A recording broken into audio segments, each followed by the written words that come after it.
Guys, welcome to another beautiful video here on the Tech Rookie to Pro channel.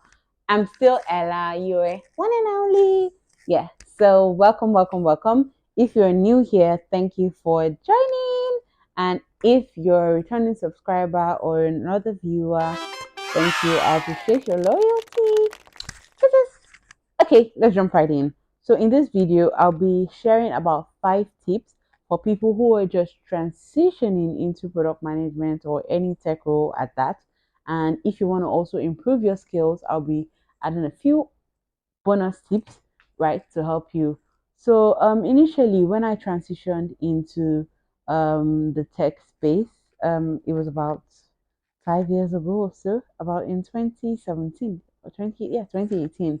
And at that time, the information was already out there that of various boot camps, various schools you could learn how to be a product manager, but it was not in wide circulation.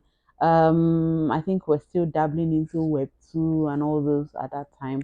Things like Bitcoin, they were not as widespread as it is now, and things like artificial intelligence, they were not mainstream. They were coming up. We knew about Google Assistant and all that, but it was not in every nook and cranny.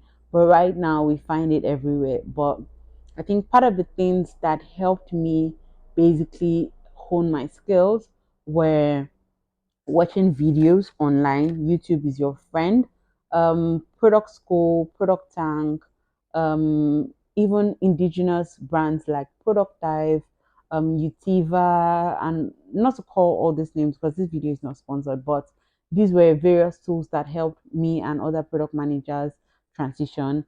I never for once took like an official school for product management, but I took a training in UX design to be a product designer. And I think that physical training really helped me better understand users better and how to build products that people love. So I think a few of these online courses can help you better perfect your skill and understand how to build better products for people, basically. And whether it's a digital product, a physical product, or just a service business. It just helps you to know that you have to be customer obsessed in whatever you are doing. And apart from watching online videos, reading articles, one thing that you can also do is to read books. There's a lot of gems that are hidden in books, and the earlier you understand the importance of these, I personally didn't used to read a lot of books. My articles, I would listen to them and a lot of things. But over time, when I would take out some time, I may spend like a month or two reading a book, but the information I would glean from these books would go a long way in improving my performance at work or even the way I understand things that I'm seeing as time goes on. So I would suggest that the first thing you do is to improve on your skill, your knowledge, and make sure that you can stand the test of time irrespective of anything you may come across. And you continue learning because learning never ends. You continually try to either learn from people, learn from conferences, learn from gatherings, network with people, mentors. Just try to learn in as many ways as possible. So that's one thing. Keep learning and learn as much as you can. The second thing is build on your soft skills. So things like communication, things like teamwork, things like learning how to speak, presentation skills, and also other skills like analytics. Analytics, analytical thinking is in two ways. You have to learn product sense, also problem solving, because the earlier you're able to identify trends and identify where there is a gap, the better for you. And you do it through practice because you don't just know, oh, yes, this is a problem, I need to solve it. You need to know, is this problem space big enough? Is this is the impact of me solving this going to be a lot, both on the value to the customer and the value that's monetary wise it's going to bring for your company. So you just building on those soft skills, identifying um, what's a good opportunity, what's not a good opportunity. If it's tech, if you're basically coding, it's you learning how to basically communicate um, with your product manager or your engineering lead or your engineering manager what you're doing on a day-to-day basis. Also understand the concept of agile methodologies and scrum, kanban, whatever framework that you know that in the space you're working in they mostly use. Learn those terminologies, learn how to work in that manner, learn how to actually work as a team, because now yeah, there's a lot of autonomous teams, but you also need to be able to be a huge player in those teams. You need to let your work be shown. So learn how to be a team player and learn how to basically collaborate with different people. Especially for product managers, you will not only be working with internal teams, you would also be working with people in um, other departments, and also upwards and downwards. So upwards being that you're going to be interfacing with your CEO, CPOs, CFOs, CTOs, all those C's, and you're also going to be having partnerships. And I think one thing I struggled with, and I maybe still struggle with a bit, is basically networking and managing partnership relations. And I have basically tried to, I'm sharing typical tips that I've used in maybe upcoming videos, but it's something that I'm still learning to perfect that part of working with cross functional teams and working outside with people outside your organization. But those are tips or things that you need to work on as time goes on in your career. Another thing, particularly, is if you need to secure a job, it's not only about what you have on paper, that's your resume. You need to have project experience. You need to know that you've done the work and you're able to speak to it in interviews that you find yourself in.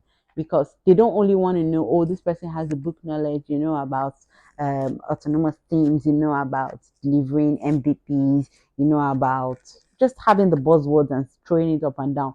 They want to know that you have done some sort of that type of work. And if they throw you in the deep end, you are able to basically deliver results, because nobody wants to be throwing cash around, you know, nobody. So just try to learn from mentors, try to work with other teams. You can work with people who are also learning the skill like you, either a product designer. So if you're a product manager, you just try to look for people who on Twitter or on Instagram or various social media platforms, LinkedIn, who are also trying to become better at what they do, team up with them and develop like a project that you can work on, and just put it on your resume, put it on your portfolio, and then it helps you basically to speak to that work. And then even putting out a live project to, it speaks and adds more volume to whatever you are speaking to during interviews. Um, I think one thing I found that someone did a particular time was they were not in the technical department, they were in the business department, but they spoke to a product manager and asked that, okay, I would like to learn, right, what you do. And what the product manager would do is just give them minor tasks that helped them build their skill up. And apart from giving them those minor tasks, they also would pretty much just have little one-on-one sessions where they pretty much explained what is what, and asked gave the person who was hoping to transition an opportunity to ask clarifying questions on where they felt they had doubts. And I think this helped this person on their next role in a fintech space, because the person had worked in a bank all through, but the moment when they wanted to get on a proper product management role, it was easier for them to speak into the work because they pretty much had an idea by working with the senior product manager. So this is one thing. If you are currently within a company, it's easier to either transition within the company or team up with someone within that team to kind of help them with their work. Not really help them, but just ask them to assign little tasks to you or give you sample things to do that will help you develop on your skills better. Anyway, one other thing that I would like to also say is it would be good when you're transitioning to also teach other people. It's something that people don't do as much, but when you teach other people, it also helps you remember what you've learned and also perfect your skills and also learn from those other people you're trying to teach. Because it may be that, oh, you're very conversant with um, data analytics, and that person is more conversant with UX. It may be that somebody knows how to identify bugs better than you, and it may be that you just have an eye for detail, you know, when this color contrast is not it, or the heuristics of design are not in place, you know. So it's just helpful to also teach other people what you've learned to help you harness your skills. And the last thing, or second to last thing that I'm gonna say is learn how to make use of AI, artificial intelligence, ChatGPT. You know, make use of all these AI assistants, the generative AIs, make sure that you're able to use it. Now, not do copy and paste. I didn't say copy and paste. I said learn how to make use of it. So you use it to generate overall ideas and concepts, and then you can now develop on these ideas in your own work. So whatever you're doing, either your PRDs, your user stories, or your test cases, your queries for SQL and whatnot, you can use ChatGPT and other tools or Google self. Google can also help you. Google is very powerful because they were the ones that even started the whole thing from the beginning, the beginning. So you can make use of all those things to basically help you, right? Yeah, I think that's pretty much it. But three books that I would like to recommend to you are one, Working Backwards. This is by Bill Carr, and I can't remember the second person. I would add the name or at least the picture somewhere if I can. But Working Backwards also helped. Inspired by Matty Kagan, and then also for product managers out there cracking the PM interview. Now there are a lot of PM videos of interviews with fan companies, multinationals on YouTube that you can watch to like perfect how you can answer behavioral questions or product sense questions. But one thing that I would say you could learn to do is just read this book and gather as many questions they may ask and have test interviews, practice your presentation skills, practice your communication skills, how you're able to elucidate what you're talking about to a large team of people or even to a recruiter or just your the hiring manager. Basically just read these books, watch videos, take tutorials, take a course. The last thing that I think people are, there's always been this controversy around is certifications. Do I do a certification? At what point do I do a certification? What's your opinion on certifications? I personally did about one or two certifications. Yeah. So, but I only did it to be able to just post my, let's say, my profile or my resume because I'd already learned part of the Scrum terminologies and how the process basically works and how to basically apply it within my company, right? I learned it from videos, from articles online, but one thing that I recommend is maybe taking the Scrum Fundamentals course if you don't have the money for the certification at the moment. But if you have the money, it would be good to take out those certifications, either the Scrum Master or the PSPO. You can either use Scrum Alliance or Scrum.org.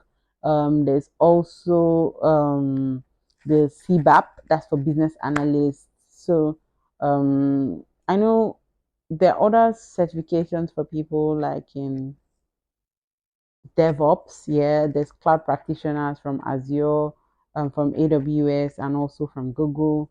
So you could just take on those certification courses if you know it would help you boost your resume. But first, learn the basics before you start to dabble into certifications. That's my own opinion on it. But that's it. So thank you guys for joining. Please share this video with someone who this might help, and like, share, subscribe, comment. And until next time, I still remain your one and only Ella Lads. Bye, guys.